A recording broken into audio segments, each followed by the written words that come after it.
Hey guys, I'm Joe. This is the Rebels Advocate, and today we're going to be talking about, you know what? It's cut. I can't. Is there any way we can move locations? I'm not, like, the sun is hitting me. I know we film a lot in front of the building and stuff, but it's like the sun is just right in my eyes. Getting a lot of, and the stupid dogs every time I start with those, there's. Can we just move to a new location? Let's do it in front of the wall. Like, we do that a lot, in front of the wall. Can we? Wait, oh, you don't want to move all the equipment. It's a cell phone camera on a tripod. We don't have a big production going on here. You're like the worst, you're the worst director, producer, whatever. You don't even exist. I literally don't know who I'm even talking to right now. I don't. You know what? I'm moving. It's my call, my show. I'm moving. That's it. Get my chair. Go.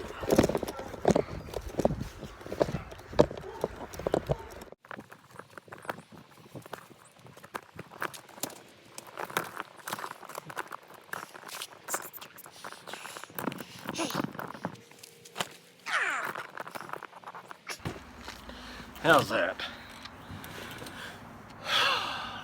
That's better. Sun's not in my eyes. Dogs, shut up. Okay, where was we at? I'm Joe. This is the Rebels Advocate, blah, blah, blah. And we're going to talk about, well, I mean, I guess we're going to talk about what I always talk about, usually. Jesus. I'm going to be honest with you guys. I've had it up to here with Jesus. Like, seriously, like I'm drowning in Jesus. I don't know how much more Jesus I can handle right now. It's getting really hard to take it serious. I'm just gonna be honest with you, and I mean, you guys know I've been struggling with my own, mental things, and so it's difficult enough dealing with that, and then having to deal with everybody else's issues that they don't even realize it's issues. Like, I'm the one who's supposed to have mental disorders, but all these people going around talking to their imaginary friend. Here's what pisses me off. This is what pushed me over the edge. I know I'm being a little, some of this I say in jest, but some of this is serious. And this is the serious part. So, some of you may have even seen this story. There's a story going that happened here, fairly local to where I live, and it's got some national attention. There was a little girl, a little 15-month-old beautiful girl who went missing, and they put out an Amber Alert. And then not long after the Amber Alert was put out, which isn't that uncommon, unfortunately, to see these kids missing is horrible, but it seems like you see one every day. But right after that, we found out that this little girl had been missing for over 2 months, and it hadn't been reported by the family. And finally, the grandfather reports it. The mother of this little girl, says, oh, she thought she was with her mom, for 2 months. It's a bizarre story. The whole family is fucked up. It's just a horrible situation. And then, unfortunately, the other day they found her remains. After looking and searching, and they haven't positively confirmed that it was her, but it's basically they're just waiting for the I guess the DNA results or whatever. They're sending her off, but she was found basically buried in a family's on family's property, and I think with the clothes that she was last seen in. Basically all but confirmed that it is definitely her, and it's a sad deal. This thing has been, it is just, I've thought about it every single day before the little girl was found. It was just, you kind of knew she probably was going to be found this way, but you hoped that maybe, but I've been following this story mostly on, you know, just reading articles on it and online and stuff, keeping up with it. Because whenever I got out of work, one of the first things me and my wife did was, you know, to cut expenses, was cut our TV out. So we didn't, you know, I don't get the news channel. Well, I found an app on the Roku where, because, you know, we still have internet. We actually almost have to have internet. That's how our phone runs. That's we try to sell online, do different things. But I found an app on there where, you know, it basically you can watch local news anywhere in the country, and it brings up, you know, all the local stations close to you.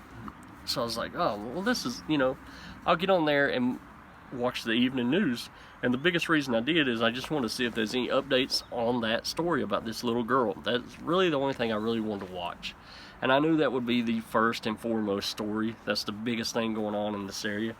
So I turned it on, and honestly, within the first 30 seconds, it was pretty clear there was no additional information.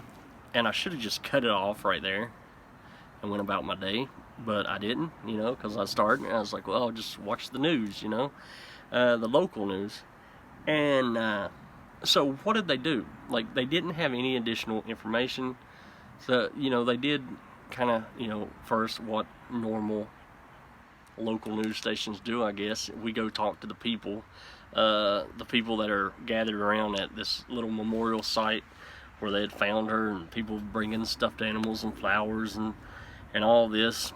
And so they go there, and of course it's the typical, you know, the one clip that they seem to play over and over is, you know, a lady who, I mean, she meant well, but is just talking about how she prayed every day. She prayed every day they would find her, but not like this, Lord, you know, not like this. And then, you know, so they finished interviewing all that, and now, you know, what are they going to do? What they're going to talk about it for like 15 more minutes, but, you know, how are they going to fill that gap? There's no new information. I mean, they could have recapped the whole story. You know, they could have, you know, I've seen them do that before. It would have been better than nothing, I guess. But no, what we're going to do, we're going to visit all the local churches. Let's see what they got to say about this. Let's let them weigh in on the situation. Let's let them kind of have their free publicity and really a commercial, I guess. Come on down if you're grieving. You know, we're keeping the doors open for grieving families. You know, I kind of, it's almost like, I don't know, but it's like, who the fuck cares what some pastor down the road thinks, you know, and they're offering up their thoughts and prayers. Well, guess what? Your thoughts and prayers didn't fucking work. You know, your thoughts and prayers were fucking useless. So, you know, I don't even know why we're talking to you. But, and I'm sitting there and I'm just getting frustrated with it, of course. And I'm getting ready to turn it off, but then they mentioned they're, you know, coming up next, what's the next big story? The national news story. It's the coronavirus, right? Which is a big deal. It's a lot bigger deal than what a lot of people, you know, a lot of people try to brush it off and say it's all just, you know, whatever, the media overhyping something, but it is scary, and it's starting to hit close to home. So I was like, well, I'll stick around and watch that. And to watch this online, of course, you gotta sit through commercials, but you know, because you know, it's not free. They gotta pay for it somehow, and that's cool. But I sit through all the commercials, and it comes back. And you want to know? Do you want to know what their coverage of the coronavirus was? Swear to God, swear to the all-knowing, all-loving, non-existent God, their coverage, their entire coverage of the coronavirus was, well, let's see how local churches are preparing for the I shit you not. I shit you not. Now, I mean, think of what they could have done. You know, I know they're not the brightest, you know. I don't expect the most from our local news. But when they have that meeting about, okay, what are we going to talk about? You know, I'm not a journalist. I don't know shit. But I would say, hey, how about we go around maybe the local hospitals, maybe some of the local smaller practices, you know, let's talk to these doctors, these nurse practitioners and so on, and let's see what they're doing to prepare for the coronavirus. Let's see if they even have the means to test for the coronavirus. Let's ask all these questions. But, you know, that seems like the obvious answer. It seems like, I mean, I would watch that. I'm kind of curious to know about that. But no, instead, let's go around and talk to the churches and see what the fuck they're doing. Are you fucking kidding me right now? Like, but it's kind of funny. It's kind of, I mean, in a way, I'm almost glad they did, because what they did show is that they just showed how incompetent their God was. They just showed how useless their faith is, and how non-existent He is, and you know, they talk about how powerful He is, and you know, but let's face it, they're emptying the holy water because they're afraid of spreading this virus. I mean, it's magical fucking water, but it can't prevent, you know, a virus. It's no match against a virus, apparently. There's a sign like 5 miles from here, and I drove down there today because I knew I was going to do this video, and I made a special trip down there just to take a picture of this sign so you can see it. And it is the most bullshit sign. It is the most perfect example of how fucking bullshit this whole religion is. And here it is. And of course I'm flashing a picture up there, but I don't have it in front of me right now, so I may be misquoting it a little. But basically it says in big letters, He is able, you know, to do above and beyond anything we can ask, think, or imagine. I hope I got that right. He is able to do anything above, anything we could possibly ask, think, or imagine. How bullshit is that? That's the biggest fucking lie. And I know every Christian's like, oh no, Joe, it is. You can't say that. You can't have it both ways. You can't tell me 1 minute how God is all powerful and He can do anything we ask and He can answer any prayer, and then the next day turn around and tell me how God works in mysterious ways, and God only, you know, it wasn't His will, and yada yada yada. You know, the Bible says that, you know, ask and you shall receive. The Bible says if you have faith the size of a mustard seed, you can literally say to that mountain to fucking fuck off, and that mountain will fuck off. That's what the Bible says, but it's fucking shit. You know it ain't true. When you say, you know, ask and you shall receive, what you mean is ask and God will be like, well, that's not really my will, you know? And it's so easy. Like, it's when people are this gullible and they set up this thing where basically if it's good, God did it. If it's not, then, you know, it's either the devil, you know, fucking with you, or, you know, God's testing you or whatnot. It's so much. You know, I had all this on my mind. I'm getting ready to come out here, and my phone goes off. I look at it, and it's like a notification from YouTube, from CNN, a story about this guy, and who has coronavirus. And not to make light of the guy, you know, I wish the guy the best, and hopefully it looks like he's on the mend, getting better. I would never wish any ill against anybody. But at the same time, it was just a perfect example of exactly everything going through my head of how idiotic religious people are. And, well, I mean, I'll let you hear from him right here. Go ahead and listen to how bad he's doing and what he had to say. Didn't look good. Didn't look good for a while. And it's been a hard road. But I'm here to tell you that when you got the Word of God to stand on, there ain't no weapon formed against you can prosper. I had a lot of people contact me, let me know that they're praying. You just don't know what that means. Yeah, like, I hate to, like, again, I wish the guy well. I hope he gets better soon. But I mean, it looks like some weapons fashioned against him did prosper. You know, it looks like the virus, it kicked his ass a little bit. You know, I mean, it looks like God was nowhere to be found, and it looks like the hospital's the only thing, you know, kind of keeping you going. And as far as you not dying, well, I mean, face it, this virus is horrible, but the survival rate's actually pretty good if you get care, you know. The survival rate is worse than the regular flu, which I know is a lot of people are a little, you know, a lot of people are a little confused about that because we see all these memes going around how the flu kills more people. Well, yeah, it does, but on average, if you look at, you know, the people, let's just put it this way: if you're going to get infected with either one, you want the regular flu. You want your survival rate is much better with the regular flu than the coronavirus. However, even with the coronavirus, the survival rate is very high. It's very high. So it's not like you're some kind of miracle, sir. You know, like, because you survived it. Yeah, most people do. But I can only imagine. I wonder why he got the virus in the first place. You know, if I had to guess, I would say he was somewhere he shouldn't have been, and God is judging him. You know, God's just kind of like, you know, teaching him a lesson. If I had to guess, I would say, hey, well, what's this? Oh, he's going to tell us how he got it. Let's see how he got it.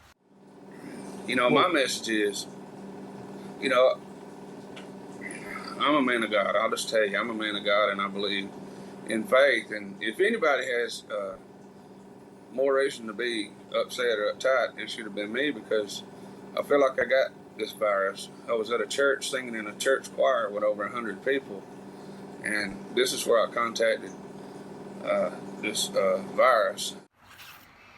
Well, yeah, that's embarrassing. It seems that God is, I don't know, he can't even protect you from a virus in his house, you know?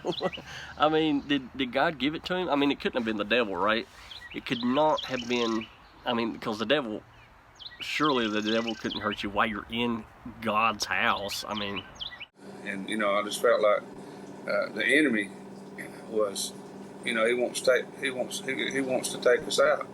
He wants to take us out, but, and the Lord told me, you know, that weapons will be formed against me. You know, these things would come, and they have come in you know, in my past. But the Lord also says that no weapon formed against me can prosper. You know, that He give us power to overcome these things that come against us. So, you know, we have to realize who our enemy is.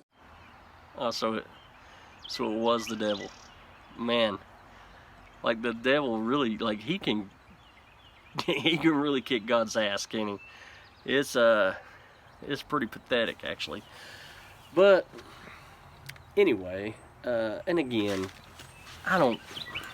this is what's difficult. I don't want to, like, make fun of people, especially somebody that's, you know, sick. But here's the thing, because I've seen atheists who are very arrogant and have this attitude that atheists are smarter than Christians or, you know, Muslims or you know, any religious people, and that's, I don't like that attitude from anybody, right? And I don't want to have that kind of attitude. But after a while, like, when you're sitting on your couch watching the news, and it's supposed to be, you know, semi-smart people, and they're just talking about how we're going to, you know, what are the churches doing about coronavirus? How are we going to pray it away? And, you know, I've been talking real hard to my imaginary friend. Like, it's hard to look at those people, and I'll be like, man, y'all are fucking dumb as fuck. You know, I mean, it's hard for me to keep getting on here and having conversations like here's why I don't believe in God, and try to make like I'm making some kind of serious argument, because it seems like I should just be able to say, yeah, no shit, this is all bullshit. I mean, duh. I mean, can't anybody fucking see that? Can't you pick up a fucking Bible and see that? It's fucking nonsense. This is the dumbest goddamn book I've ever seen in my fucking life, and you're acting like it's all of your morality is built upon this. Are you fucking kidding me right now? This is so fucking stupid, man. The fucking adults. And then here, you know, I'm in therapy. I got my own shit going on, and I gotta tiptoe around the fact of, you know, because it is frustrating, and it does fuck with your head when everybody around you believes in this dumb shit.